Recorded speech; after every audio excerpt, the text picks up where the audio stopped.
Ever notice how the guys who play by all the rules end up broke, lonely, and invisible? Meanwhile, the ones who seem to give zero damns get everything they want. This isn't random. There's a dark psychological mechanism at work here, something that ancient power dynamics have exploited for centuries. What I'm about to reveal will destroy everything you thought you knew about success with women, career advancement, and social dominance. This isn't your typical self-help garbage. This is the raw, unfiltered truth about why niceness is killing your potential. Stick around until the end because what's coming will completely rewire how you see the world. Why? Your resentment proves you were never actually nice. Here's something nobody wants to admit. If you're angry that being nice didn't pay off, you were never nice to begin with. You were just running a long-term manipulation scheme that failed. And that realization, that's where real power begins. Think about it. When you do something genuinely kind, you don't keep a mental spreadsheet. You don't track every favor like it's an investment portfolio. You don't sit there seething because someone didn't give you the exact return you calculated. But that's exactly what the so-called nice guy does. He's not giving, he's lending, and he expects payment with interest. In 1891, Oscar Wilde wrote in The Picture of Dorian Gray about how people wear masks that slowly poison them from the inside. The nice guy's mask of kindness is corroding his soul because underneath it, there's a transaction mindset that treats human connection like Wall Street trading. Law 12 of Power warns, use selective honesty and generosity to disarm your victim, but the nice guy does the opposite. He uses constant, indiscriminate niceness,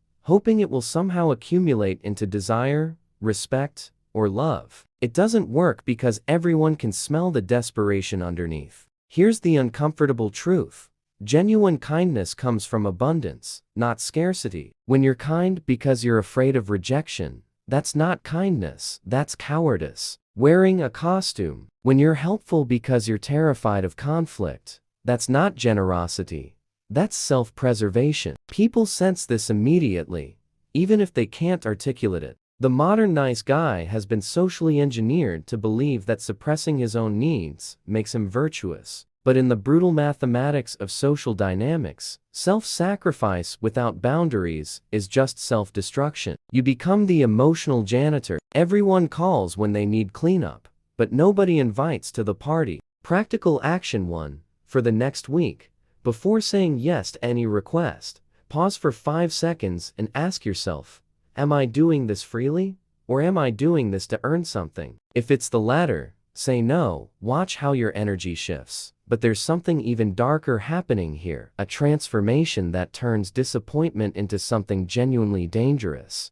How society weaponized your desperation. Let's talk about the industrial complex that created you. Because you didn't become a nice guy by accident. You were manufactured, and understanding this conspiracy is the first step toward breaking free. The modern education system, corporate culture, and media have spent decades training men to be compliant, agreeable, and risk-averse. Why? Because obedient workers make better employees. Men who avoid conflict make better consumers. Guys who seek constant approval are easier to control, manipulate, and monetize. In 1928, Edward Bernays, the father of public relations and nephew of Sigmund Freud, pioneered psychological manipulation techniques to control public behavior. He understood that people who doubt themselves will spend money trying to fix their insecurities. The nice guy is the perfect target, perpetually insecure, constantly seeking validation, always one purchase away from becoming good enough. You've been programmed to believe that your natural masculine impulses, competitiveness, assertiveness, risk-taking, boundary setting, are toxic. So you suppressed them. You became what everyone said they wanted: safe, predictable, harmless. And now, you're wondering why you feel invisible. Law 31 of Power teaches, control the options, get others to play with the cards you deal, but you've been playing with cards that were stacked against you from the start. The game was rigged to keep you in the nice guy trap, endlessly chasing approval that will never come. Here's what they don't want you to know. The men who win aren't necessarily smarter or better looking. They're just willing to be polarizing. They have opinions that might offend someone. They make decisions without consensus. They create friction, tension, and discomfort, and that makes them memorable. The nice guy tries to appeal to everyone and ends up mattering to no one. He's terrified of being disliked, so he dilutes himself into a bland, forgettable version of a human being. He thinks he's being strategic, but he's actually being erased. Practical action 2.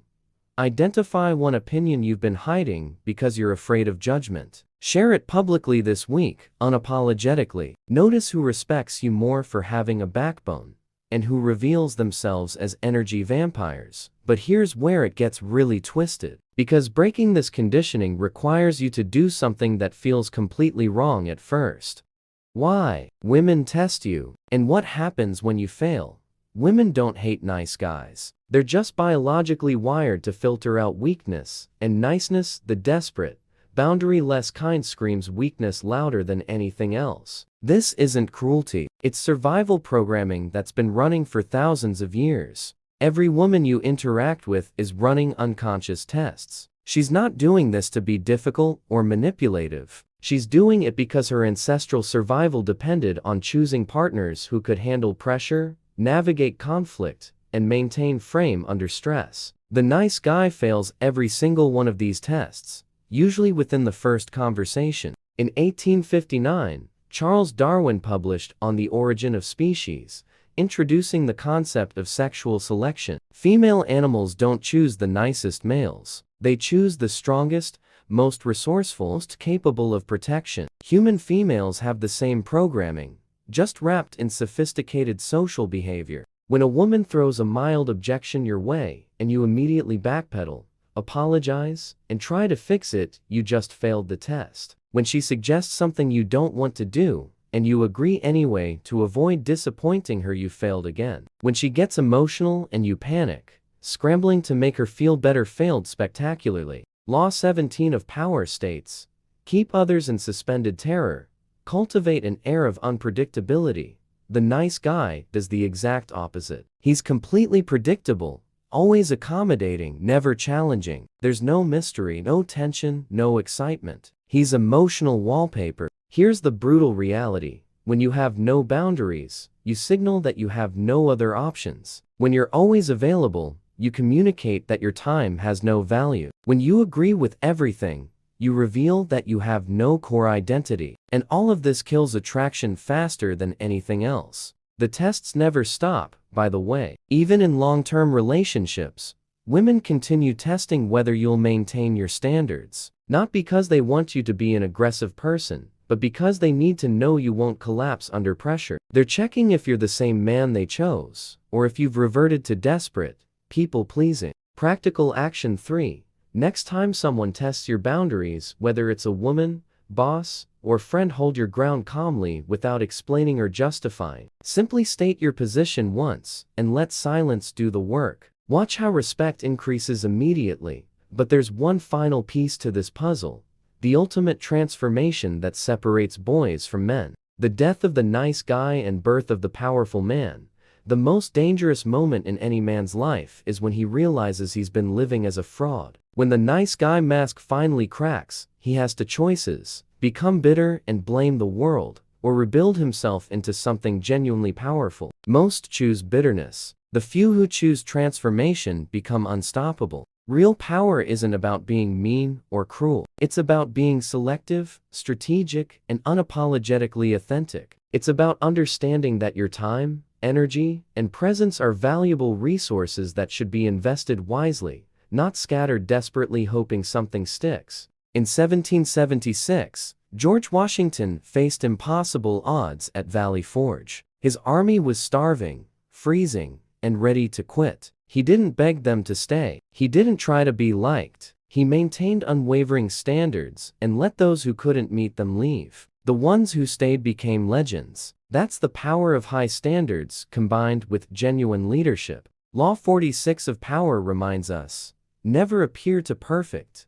The powerful man isn't trying to be flawless. He's comfortable with his edges, his flaws, his humanity. He doesn't hide his ambitions or apologize for his desires. He simply pursues what matters to him and allows others to choose whether they want to join that journey. This transformation requires you to become comfortable with disapproval. Some people will call you selfish. Others will say you've changed. They'll miss the version of you that served their needs without asking for anything in return. Let them miss it. Those aren't your people anyway. Build something bigger than relationships. Create a mission so compelling that you'd pursue it even if you were completely alone. When women, friends, and opportunities sense that you're moving towards something meaningful, with or without them, they naturally want to be part of that momentum. The death of the nice guy isn't about becoming heartless. It's about developing discernment, building standards, and valuing yourself enough to walk away from situations that don't serve you. It's about trading people-pleasing for self-respect, and discovering that respect attracts everything you actually want. Practical action 4.